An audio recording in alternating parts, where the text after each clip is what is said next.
So I'd like to welcome Shelagh. Shelagh has nearly 30 years experience working as a nurse in the NHS. Most of her career has been spent working as a critical care sister with stints in research and education. She spent 3 years working with the West Midlands donor transplant team. More recently, she's been a colorectal nurse specialist, and she's therefore got a lot of first-hand experience in helping patients with ileostomies. And she's now repotted herself, if I could describe it in those terms, and is now the lead nurse for acute kidney injury for the Royal Wolverhampton NHS Trust. And that's, I think, a relatively unique appointment, but it's allowed Shelagh to use her experience as a colorectal nurse specialist to bring that to bear on acute kidney injury in patients with high-output ileostomy. Shelagh's regularly lectured at local universities. She has a number of publications. She's on a national working party for NHS England as an AKI nurse lead, and she's helping to shape the future of kidney care in the UK. So Shelagh, you're very welcome. Good morning, everyone. Thank you very much for that, Gordon. That's great. I'm a little nervous, so just bear with me. As Gordon said, I was an ex-colorectal nurse specialist. So I very much worked with patients who were having ileostomies and counselling them for it through their surgeries, teaching them how to look after the ileostomies and then being support for them afterwards. And I know that most colorectal nurse teams or stoma nurses have a support line that patients would often contact if they have problems with their ileostomies. I've then moved out of that field into renal medicine, into kidney medicine. And what I've noticed, I'm building a new service, and what I've noticed from the data I'm gathering is how many patients come into hospital with high output stomas that then affect their kidney function. And I've realized there's a bit of a gap in the knowledge about how to deal with this. So I'm kind of doing a three-pronged approach in trying to support and help patients and the staff in the hospitals. So the first one is about making sure we look after patients. This is all about writing guidelines for staff in hospitals so they know how to look after patients properly, looking at the Association of Stoma Care Nursing guidelines, but looking at it through a renal lens, so making sure we protect those kidneys. And the second one is providing some guidance and some triaging pathway for stoma nurses, because I know that patients, stoma nurses are the linchpin for good AKI care, good acute kidney injury care, because they're often the first port of call for patients who have problems with their stoma. So I'm providing a triaging pathway for them so they know which questions to ask patients and therefore direct them to the best help for them in a timely manner. And the third one is talking to people like yourselves who are ostomists, who are patients and friends and family of people who have ileostomies, to provide you with information so that it can empower you to know when and where to get help and what signs to look out for. So I'm hoping you'll learn something from today.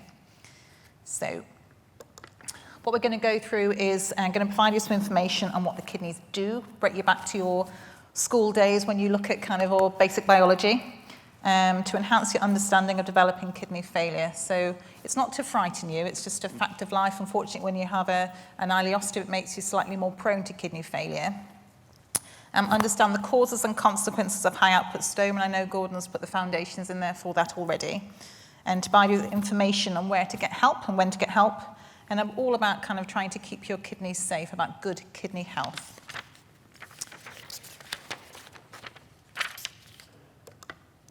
So the kidneys, most people have two. They sit in your lower back, just sort of underneath your ribs, and they filter your blood every minute of the day. Litres and litres of blood go through your kidneys every day, and they're the hardest working organs in the body. But they're also very sensitive. They're not very robust. So when things happen in the body, you have other disease processes going on or other illnesses going on, our kidneys tend to take a bit of a hit, and our kidney function deteriorates quite quickly. So the role of the kidneys is to make urine. We produce about 2 litres of urine every day. And in that urine, we get rid of waste products from metabolism. And it controls also, the kidneys are very important, as Gordon said, in controlling the amount of salts and water in your blood as well. And therefore, that helps to regulate blood pressure. There's a system called the RAS system, the renin-angiotensin system, and that helps to control blood pressure. And the kidneys are also very important in keeping your bones healthy, which I think people are never really aware of. So it activates vitamin D to absorb calcium. and that keeps your bones nice and healthy. And they also help to make red blood cells. So people that have chronic kidney problems are often quite anemic, because what it does, the bone marrow is stimulated by the kidneys to produce erythropoietin, which is part of your hemoglobin. So the kidneys are massively important in what we do. And in order for the kidneys to function well, we need three things really. So the kidneys need to have good blood supply to them, okay? So they need to have a good, adequate blood pressure to them, a blood volume to them, and what they call is that pre-renal, okay? So it's before the kidneys. And the things that can disturb that blood volume, that blood pressure, are things like dehydration. We've talked about dehydration. That's a massive part of our of kidney failure. If you have infections such as sepsis, so that can be chest sepsis, it can be urinary sepsis, it can be cellulitis, lots of different types of infection. Gross infection will cause kidney failure as well. If you have acute heart failure, if you have acute liver failure, and if you're bleeding or you're in any kind of shock, so kind of cardiogenic shock, your blood pressure drops very low, or if you've had a heart attack and your heart isn't pumping very well, all of these things can affect the blood pressure to the kidneys and therefore affect kidney function. The kidneys themselves need to be healthy rather than damaged by disease process. This is what we'll call intrinsic. So if you have some conditions like vasculitis or glomerulonephritis, or you have some drugs can cause actual problems with the kidneys itself, that can cause a problem, that can cause acute kidney injury as well, and chronic kidney disease as well. And the third thing is that the urine needs to be able to drain freely through the urinary tract in order for the kidneys to function well. So you've got your two kidneys, you've got your ureters coming to your bladder and your urethra coming out, as you can see on the diagram there. And if there's any blockages in those, that can cause back pressure up to the kidneys and cause your kidneys to fail. And they can be caused by kidney stones. If you've ever had a kidney stone, you won't forget it because it's really painful. If you have enlarged prostate, whether that's benign or cancerous, some pelvic cancers as well, and bowel cancers and things sometimes can impinge on the ureters and stop the draining of urine. And actually constipation as well. For people that have kind of very slow gut transit, actual constipation, a very full rectum can sometimes actually just cause a patient to go into retention, and that in itself can then, so as in the urine gets stuck in the bladder, and then that means that can cause kidney failure too. Okay. So I'm just going to tell you a little bit about acute kidney injury. Okay. So acute kidney injury is a sudden deterioration in kidney function. It presents over a period of hours or days. This isn't a long-term thing. Okay. Unless we do anything about it, it's going to continue to deteriorate. And it's very easily treatable if we get it early enough, but it can be life-threatening. If your kidney functions fail that much, all those things that the kidneys do all the function of the kidney can't happen, and you can actually end up in a really bad way. And people do die of acute kidney injury unless it's actually picked up quickly and treated quickly. So there's about 100,000 deaths each year associated with AKI. And about 30% of these could be prevented with the right care and treatment. It came out of a big report back in the 2009. And actually that's really massively significant, isn't it? There are things that we can do to try and improve our detection of AKI and trying to improve our treatment of AKI as well and try and prevent it, because prevention is better than cure. It's very expensive. It costs the NHS about £1 billion per annum, consumes about 1% of the NHS budget every year for AKI and its associated complications. And about 20% of patients with ileostomies are readmitted due to an AKI, so 15 to 20% we talked about before, so it's a significant amount of people that come back in who have ileostomies that have an AKI. So we really need to make sure we try and do our best with these patients and empower you to have the information to know what to do. There are 3 stages of AKI. I'm not going to go into it in too much detail, but essentially you can have stage 1, 2, and 3, 1 being quite mild and 3 being quite severe, and that's where you may end up on a dialysis machine, which affects bowel function. So we want to get this back. We want to get back to our sort of porridge-like consistency, get you back to your normal kind of levels of stoma output. And we want to make sure that we prevent poor skin integrity, because you know yourselves, and I've dealt with lots of patients who have leaking pouches and they get really, really poor skin, and it's making sure that you contact the right people so you get the right skin appliances for you so your skin doesn't break down.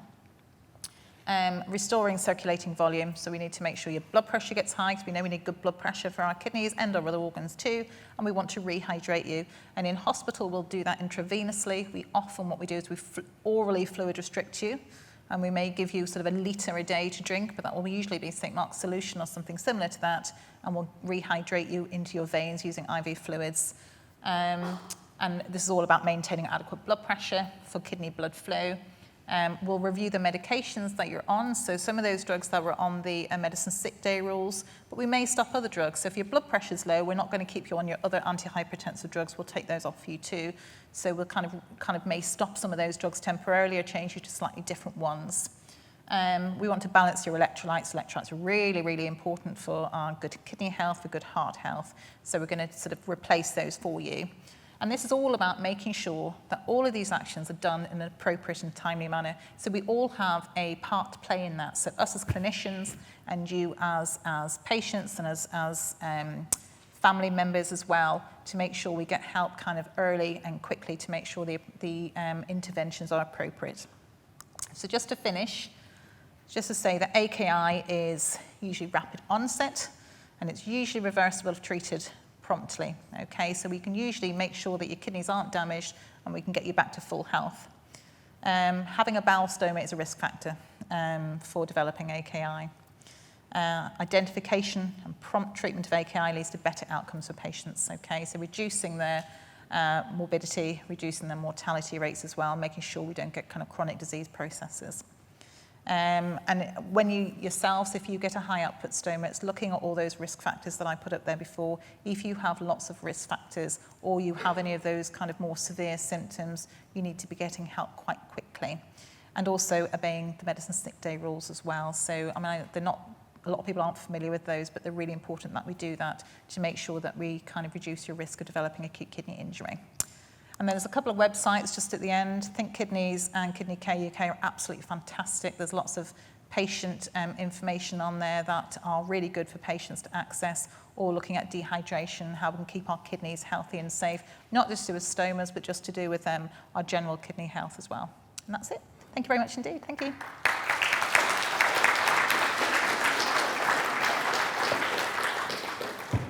Thanks, Shelagh. I'm sure we have a few minutes for questions. Any questions at all? I'm around during the day, so if you know, There's a question at the back. Please. I'm not sure if we have a microphone. Do we? Very interesting. I'm diabetic and also with ileostomy, and I do have fairly liquid electrodes with my ileostomy. Obviously, you mentioned in the salts, sugars, and things like that. And of course, I drink a lot of non-sugar drinks, foods. So, what is the guidance for somebody like myself, diabetes, etc.? Did you hear that okay, everybody? The guidance. Yeah, so I think the question was, if you're diabetic, what should you be drinking? Yes, I think there's no problem certainly taking rehydration solutions in relation to the amount of glucose load. The glucose load is actually relatively modest in rehydration solutions. The big problem, as I've said, is I'm aware that in conventional terms, diabetics benefit massively from having sugar-free products. The problem with sugar-free products, as I've said, is it will drive a high output stoma, and the advice would be to avoid those as far as possible. So you certainly shouldn't worry about the implications of rehydration solutions which contain a modest amount of glucose. It's certainly modest compared with the normal diet anyway, because you have to have some glucose in your diet anyway. The amount of glucose in a rehydration solution will not be enough to upset your blood sugar control, but you certainly should avoid sugar-free drinks as much as possible, and sugar-free mints and chocolate and things like that, if you want to keep your stoma output down. Sure. Certainly I'm in the cycle that was mentioned, because I drink more water because I'm feeling dehydrated, and then my output goes up, and then yes, and I'm leading to appliances not staying on because of the liquid and things like this. So it's all compounding. Yeah, it's counterintuitive, isn't it? Because we all take for granted that when we're thirsty we drink more, and then you know, we're not thirsty anymore. But if you have a high output stoma, the more you drink, the higher the output, the more thirsty you are. And it's that vicious cycle which often leaves people in hospital, particularly if they're drinking the wrong stuff. And as I said, the biggest problems we see is pop. It's sugar-free lemonade, sugar-free, you know, diet cola, that kind of stuff. They really do cause major problems, I think, for some of our patients. Yeah, and of course prostate issues as well, which is another thing again, you know. So it's all compounding with the whole thing. Yeah. Okay, thank you. I think you find as well that in hospitals, you know, with people with high output stomas, we try and orally fluid restrict patients, but that message doesn't often get handed over to the staff working on the wards, or they don't do it very well. So the healthcare assistants quite merrily fill your jug up, and patients feel thirsty, so they drink more. But actually, you know, where the kind of key in that is actually having us as renal team or the medics or the surgeons looking at that patient and saying, actually, we need to give more intravenous fluid because we don't want this patient drinking too much. And that's it. And also even trying to get the oral hydration solutions. Sometimes in hospital, there can be a delay in that, and that's horrible for a patient to be thirsty. And so sometimes it's just trying to kind of play that balance a bit as well. I think there was one last question here. Yeah, please. Like kidney retention, so you have damage to it on a short-term basis. Is that kidney damage, kidney failure, permanent, or is it reversible if then it's fixed? Yeah, so you can, if you go into retention, so that can either be because you've got kidney stones, or you've had, you know, you've got a prostate that's enlarged, or you've got a cancer or something that's growing there. So the question, was that if you have an obstructive problem, so you've got problems with the urine coming out, does that cause permanent damage to your kidneys? It can do if severe enough. So your normal creatinine is about 100. AKI is based on creatinine levels. It's a metabolite it's one of the waste products. So if you get an AKI stage 1 is if it doubles, and an AKI stage 2 if it's, 1.5, and 2 is if it doubles, and 3 if it's triples. But sometimes we see people come in with creatinines of 1,500 due to obstructive problems. And we tend to either unblock it. So it's either going to be an nephrostomy tube that's put in there, or we're going to put a stent in, or we're going to just catheterize them, because people can actually get it from urinary retention. But if the damage is large enough, it can cause intrinsic damage to those kidneys and then can be forever scarred. But most of the time they do come back down, but they may never get back down to base. So this is why these repeated kind of AKIs cause scarring in the kidneys and then push you along the trajectory of chronic kidney disease. So yeah. Thank you. Good. Okay. I think this lady just had a question. Sorry, last question. I was just going to ask, so my team, double strength diorolite. I've got short bowel, I've got a cock pouch, and get really easily dehydrated. So I'm encouraged to double strength diorolite all the time. When I'm dehydrated, my potassium's low. But then on one hospital admission, because I'd done the double strength diorolite, my potassium was high. So I'm confused as to, is that something you should be having all the time? Diorolite double strength or not? It's a really difficult one because your potassium's only high when you're in quite severe renal failure. So you probably would have had AKI stage 3 perhaps at that point.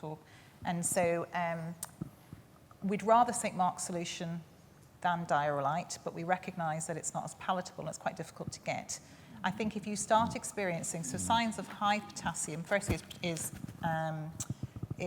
palpitations, but also you get quite profound muscle weakness. And so if you start to feel any of those, you need to be kind of getting some help and getting some bloods done for yourself. But on the whole, diorolite is probably reasonable. But it's only really, but if you're on, and there are certain drugs as well, so if you are on things like spironolactone or some of the other drugs that can cause your potassium to go up, you don't want to be taking diorolite on top of that. So it's difficult to you'd have to look at it on a patient-by-patient basis. Okay. So it kind of depends on your comorbidities and what other drugs you're on too. So there are certain drugs we wouldn't want you to take diorolite with, particularly spironolactone is one of the, what are called potassium-sparing diuretics. So because it will just push you higher, push potassium higher, and even ACE inhibitors. So your ramiprils and your antihypertensive drugs as well. So there are certain things we look, which is why the sick day rule card, there's a little note on the back. So often we look at these where we will tailor it for the patient and tell you what you should and shouldn't kind of be stopping. Thanks. Thank you. Okay, Sheila, thank you very much Thank indeed. you. Thanks, everyone. Thank you.